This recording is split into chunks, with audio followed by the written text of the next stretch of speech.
तो आपको मालूम है कि पिछले पार्ट में हमने क्वेश्चन नंबर 3 सॉल्व किया था, जिसमें यूनिट वेक्टर मालूम करना था और इसका जवाब आ गया था 1/135, 3/135, 5/135। उसके बाद इस एक्सरसाइज का क्वेश्चन नंबर 4। 5 ही क्वेश्चन है, पांचों 5 क्वेश्चन इसमें डिफरेंट है, तो इसलिए मैं हर क्वेश्चन करवा ही रहा हूँ और इतना मुश्किल भी नहीं है। जल्दी जल्दी हो जाएंगे सॉल्व। तो ये है क्वेश्चन नंबर 5, सॉरी ये है क्वेश्चन नंबर 4। अब इस क्वेश्चन में क्या कहा हुआ है? क्वेश्चन में ये कहा है कि compute the distance between vector u and vector v। तो दो वेक्टर्स हैं और उन दो वेक्टर्स के दरमियान जो डिस्टेंस है ना, वो आपको मालूम करना है। ठीक। तो कभी भी किसी भी दो वेक्टर्स के दरमियान या किसी भी दो पॉइंट के दरमियान डिस्टेंस मालूम करना हो तो उसके लिए हम इस्तेमाल करते हैं डिस्टेंस फार्मूला। ये भी आपने इंटरमीडिएट में पढ़ा होगा। ठीक है। और डिस्टेंस फार्मूला की जो जनरल टर्म होती है, जो जो जनरल उसकी जो फॉर्म है, वो है under root of x2, I guess, हाँ, x2 माइनस x1 का स्क्वायर, या x1 माइनस x2 भी कर सकते हैं, जरूरी नहीं है। ठीक है ना, इसमें पोजीशन चेंज हो सकती है। x2 माइनस x1 का whole square plus y2 minus y1 का होल स्क्वायर, प्लस अगर z वाली टर्म है तो z2 माइनस z1 का होल स्क्वायर। आमतौर पे सिर्फ x और y के टर्म्स में लिखा जाता है, लेकिन ये अगर वेक्टर 3 डायमेंशनल या इवन 4 डायमेंशनल है तो उसके लिए भी ये फॉर्मूला वैलिड है। तो डिस्टेंस मालूम करना है हमें u और v के दरमियान। तो डिस्टेंस जो है वो बराबर होगा, ये मैग्नीट्यूड है इसलिए यहाँ पे डबल ये बार लगा रहा हूँ, एक या सिंगल बार या डबल बार दोनों लगा सकते हैं, कोई मतलब इतना डिफरेंस नहीं है। अब u माइनस वी कर रहे हैं ना हम, तो पहले u वाली टर्म्स लिखेंगे हम यहाँ पर। आप v माइनस यू करके भी कर सकते हैं, एज आई सेड, उससे कोई फर्क नहीं पड़ता, डिस्टेंस है, मैग्नीट्यूड सेम ही आता है।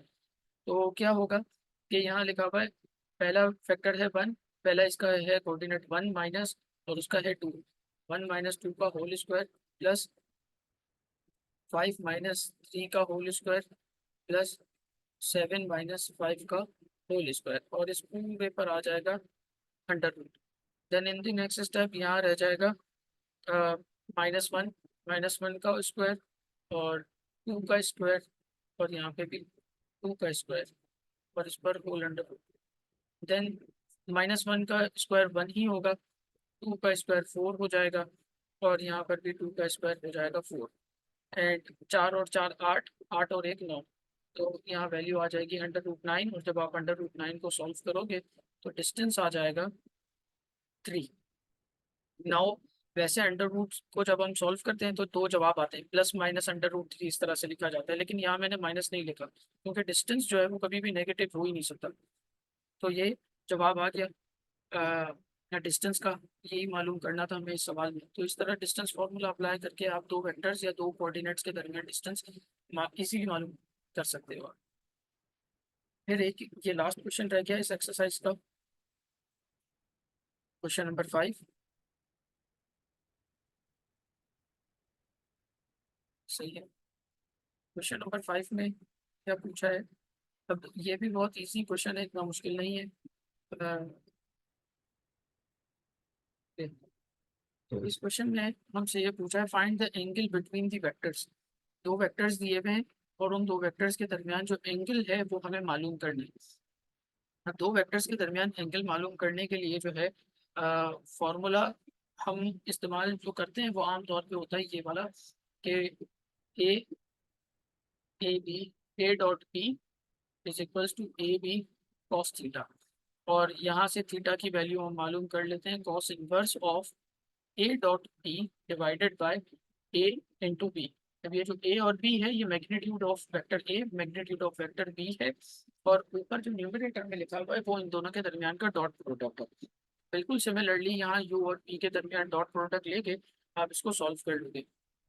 तो मैं यहाँ पर, चूंकि ऊपर हम ये छोटी छोटी चीज़ें हम सॉल्व कर चुके हैं, तो यहाँ कुछ चीज़ें मैं डायरेक्ट सॉल्व कर दूंगा। इन केस अगर कोई मसला हो तो फिर मुझसे पूछ लीजिएगा। हमें इस फॉर्मूला की मदद से एंगल निकालने के लिए तीन चीज़ें चाहिए, एक ए डॉट बी, एक मैग्नीट्यूड ऑफ वेक्टर ए, और एक मैग्नीट्यूड ऑफ वेक्टर बी, या आप ऐसे कह लें यू का मैग्नीट्यूड और बी का मैग्नीट्यूड, और उन दोनों के दरमियान का डॉट प्रोडक्ट। सबसे पहले मैं मालूम करूंगा डॉट प्रोडक्ट। सही है। डॉट प्रोडक्ट सबसे पहले आप मालूम कर लें, u डॉट v। तो ये है वेक्टर u और वेक्टर v के दरमियान का डॉट प्रोडक्ट। जैसे मैंने आपको पहले बताया था, डॉट प्रोडक्ट मालूम करने के लिए x वाले को x के साथ, y को y से, z को z से मल्टीप्लाई कर देते हैं, तो जवाब जो आता है वो डॉट प्रोडक्ट का जवाब होता है। 2 × 1 प्लस 1 × दूसरा कंपोनेंट है इसका 1 और 0, और तीसरा कंपोनेंट है 3 और 2, तो 3 × 2। अब इसका जो आंसर है वो आ जाएगा 2 × 1 = 2 और 3 × 2 = 6, तो फाइनल आंसर आएगा 8, u डॉट बी का जवाब। सही है। अब इसके बाद आपको क्या मालूम करना है, मैग्नीट्यूड। मैग्नीट्यूड आप मालूम कर लें, magnitude of vector you. Vector you का मैग्नीट्यूड मालूम करने के लिए उसके एक्स वाई और जेड कंपोनेंट का आप स्क्वायर लेके उसको सॉल्व कर लें। देखें, 2 का स्क्वायर प्लस 1 का स्क्वायर प्लस 3 का स्क्वायर, ठीक है। इस तरह से जब आप इसको स्क्वायर लेके सॉल्व करोगे तो जवाब आ जाएगा 2 का स्क्वायर 4, 3 9, 9 और 4 13, और ये होगा √14, ठीक है। यू का जवाब यू के मैग्नीट्यूड का जवाब आ गया 14, √14। वैसे ही v का मैग्नीट्यूड आप निकाल लें, v के मैग्नीट्यूड का जवाब क्या आ जाएगा, लिख लेता हूँ अलग से। Magnitude magnitude of vector v। अब इसके मैग्नीट्यूड का जवाब क्या आएगा, देखिए 1 का स्क्वायर, 0 का स्क्वायर प्लस 2 का स्क्वायर, और इन तमाम का आप ले लीजिए अंडर रूट। तो अंडर रूट लेने के बाद क्या जवाब आएगा, 1 का स्क्वायर 1, 2 का स्क्वायर 4, 5, √5। अब आपके पास ये सारी वैल्यूज आ गई, तो इनकी मदद से आप क्या कर लें, इन पांचों इन तीनों वैल्यूज की मदद से थीटा निकाल लीजिए। एंगल, हमें तो एंगल मालूम करना था ना, ये रहा सवाल में लिखा हुआ है कि find the angle between the vectors. तो मेन टास्क हमारा एंगल मालूम करना है। अब एंगल मालूम करने के लिए आप क्या करोगे कि ये जो फॉर्मूला मैंने लिखा था आपके सामने ऊपर, उस फॉर्मूला को इस्तेमाल करके आप एंगल मालूम कर लें। Angle between vector u and vector v, u और v के दरमियान का जो एंगल है, एज आई सेड अर्लियर, मैं फॉर्मूला ऊपर लिख चुका हूँ। वो a और b की टर्म्स में लिखा था, लेकिन उससे कोई फर्क नहीं पड़ता। u और v को जब आप डॉट प्रोडक्ट लेते हो तो ये बराबर होता है magnitude of u multiplied by magnitude of v cos angle between u and v। तो यहाँ से थीटा की वैल्यू आ जाएगी कॉस इनवर्स ऑफ, ये u और v उधर जाके इससे डिवाइड हो जाएगा, या चले इजी कर लें इसको। u u डॉट v का जवाब हमने क्या मालूम किया, ऊपर कितना आया है, u डॉट v का जवाब, q डॉट v का जवाब आया है 8। क्या मैं लिख दूंगा 8। मैग्नीट्यूड ऑफ वेक्टर u कितना आया था, √14, और मैग्नीट्यूड ऑफ वेक्टर v का जवाब आया था √5। कॉस एंगल इस जगह पर। अब ये 8, 14 और 5 ये अगली साइड पर जाकर इससे डिवाइड हो जाएगा, तो √14 मल्टीप्लाइड बाय √5, 8 से डिवाइड होगा और यहाँ बचेगा cos theta. And in the next step theta बराबर हो जाएगा कोसाइन इनवर्स, इसका जो भी जवाब आ रहा है मुझे नहीं पता, ये आप कैलकुलेट कर लीजिएगा कैलकुलेटर से।